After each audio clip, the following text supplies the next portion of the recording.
შეგვართ ლანჩხუთის მუნიციპალიტეტის სოფელ ნიგოეთის საბაზო სკოლა. ლელო საქართველოსის პოლიცსაბჭოს წევრმა ვატო სურგულაძემ ლანჩხუთის მუნიციპალიტეტის სოფელ ნიგოეთში ბრიფინგი გამართა. ბრიფინგის თემა განათლების სისტემა და ამ შემთხვევაში ნიგოეთის საჯარო სკოლა იყო, რომელიც უკვე 3 წელია აღარ ფუნქციონირებს.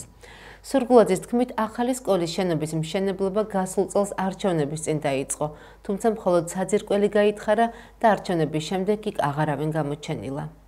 60 ბავშვს, რომელიც ამ სკოლაში სწავლობს, განათლების მისაღებად შორგზაზე უწევთ ზიარული. სამშენებლო კომპანიამ სამუშაოები მიატოვა. გავრცელებული ინფორმაციით, ახლა მშენებლობის დასასრულებლად ახალი ტენდერი უნდა გამოცხადდეს, ითქვა ვატო სურგულაძის ბრიფინგზე.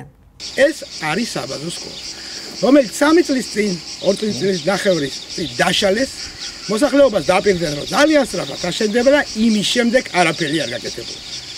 მხოლოდ ამოითხარა ეს.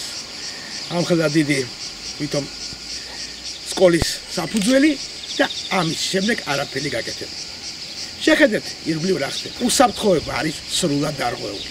როგორ შემოვაღწიე აქ ძალიან თავისუფლად.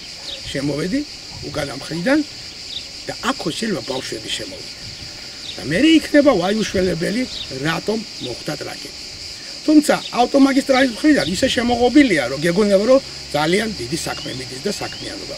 ერთადერთი დაწესებულება, რომელიც ამ სოფელს ამშვენებდა, სამწუხაროდ 2 წლის წინ მოხდა მისი დემონტაჟი, 2 წლის ნახევრის წინ და შარშან საპარლამენტო არჩევნების წინ დაიწყო მშენებლობა, მაგრამ ფაქტია ვხედავთ სანამდე მივიდა ეს მშენებლობა. ყველაზე პარადოქსული ის არის, რომ არჩევნების დროს რაღაცას ხდება ვითომ, რაღაცას ხალხი ხედავს ვითომ კეთდება, მაგრამ არჩევნები დასრულდება და დასრულდება ის, რაც ვითომ კეთდებოდა. აი ამისთვის არის შემოღობილი სპეციალურად ეს ღობე, რომ იმ მომენტში ხალხს არ დაენახა რეალურად რა ხდებოდა, მაგრამ დამცურდა არჩევნები და დასრულდა ეს ობიექტი, რომელიც დღემდე გაურკვეველ ვითარებაში არის კიდევ.